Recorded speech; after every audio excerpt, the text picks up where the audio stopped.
বাংলাদেশে গণ অভ্যুত্থানে সদস্য কিনা পশ্চিমবঙ্গের ভোটার, আর যার বিরুদ্ধে অভিযোগ সেই নিউটন দাসের নাম রয়েছে কাকদ্বীপের ভোটার তালিকায়, আর যা নিয়েই বেঁধেছে গোল। যদিও পুরোটাই রটনা বলে সোশ্যাল মাধ্যমে বার্তা নিউটনের। অন্যদিকে হাতে টাটকা ইস্যু পেয়ে ছেড়ে দিতে নারাজ বিজেপিও। ঘোলা জলে মাছ ধরতে নেমে পড়েছে বিজেপি নেতৃত্ব।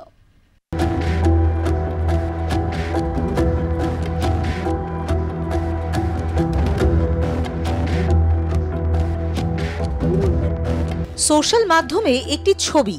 বাংলাদেশে গণ অভ্যুত্থানের সময় পতাকা হাতে দাঁড়িয়ে এক যুবক। ওই যুবকের নাম নিউটন দাস। কাকদ্বীপে ভোটার তালিকায় নাম রয়েছে তার। সূত্রের খবর, নিউটনের কীর্তি। নিউটনের গোটা পরিবার বাংলাদেশে। নিউটনের দাদা তপন দাস প্রথমে এ রাজ্যে আসে। দাদার হাত ধরেই এ রাজ্যে আসে নিউটন। 2011 সালে ভোটার তালিকায় নাম ওঠে তার। কাকদ্বীপের নামখানায় একটি স্কুলেও পড়েছে সে। সবই তো ছিল। সম্প্রতি সোশ্যাল মাধ্যমে একটি ছবিকে ঘিরেই বিতর্ক ছড়ায়। যদিও বিতর্ক মানতে নারাজ নিউটন। সামাজিক মাধ্যমে চক্রান্তের অভিযোগ করেছেন তিনি। নমস্কার, আমি নিউটন দাস। আমি কাকদ্বীপের বাসিন্দা। আমি আমার পূর্বপুরুষদের জায়গা সংক্রান্ত বিষয়ের কারণে, যেহেতু আমি ওয়ারিশ হই, 2024 সালে আমাকে একবার বাংলাদেশে আসতে হয়। এসেই আমি জুলাইয়ের বিপ্লবের মুখে পড়ে যাই। তখন সেই সব বিষয়ে উল্লেখ করে দেখলাম আমাকে নিয়ে একটা ভিডিও বার্তা বিভিন্ন মিডিয়াতে ছড়ানো হয়েছে, যেটা সম্পূর্ণ গুজব এবং এগুলো কোন একটা জনগোষ্ঠীর আমি শিকার হচ্ছি বুঝতে পারছি। এগুলো সমস্ত কিছু চক্রান্ত।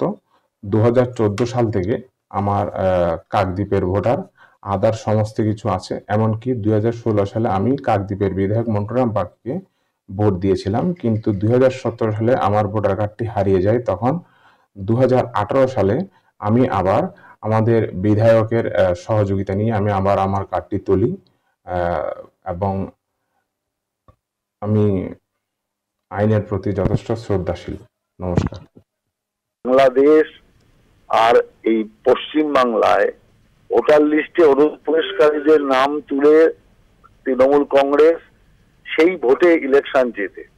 এরা ভোটের সময় এখানে এসে ভোট দিয়ে চলে যায়। আর এখন তো এ তো এখানে আছে, আর ওখানে বাংলাদেশেও ভোটার লিস্টে নাম আছে, এখানেও আছে। এটা একটা স্যাম্পেল আপনাদের সামনে এসছে, যে কারণে আপনারা স্তম্ভিত হচ্ছেন।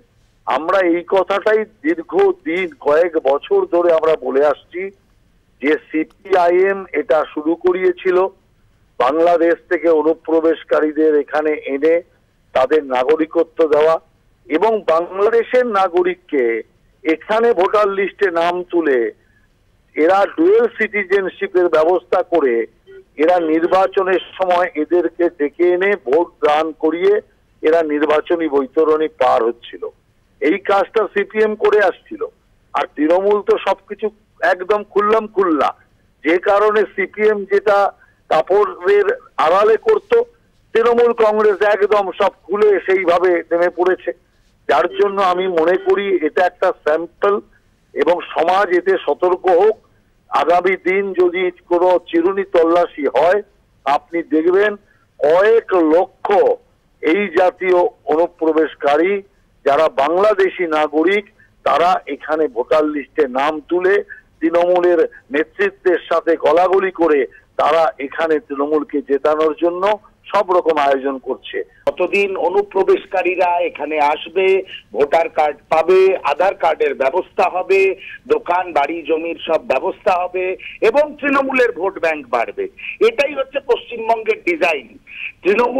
তৃণমূলের নেতারা একদিকে বিএসএফ এর ঘাড়ে দোষ চাপিয়ে এইসব অনুপ্রবেশকারীদের স্বাগত জানান পশ্চিমবঙ্গে, যাতে তাদের বসবাস করিয়ে তৃণমূল কংগ্রেসের ভোট ব্যাংকটাকে ভারী করা যায়।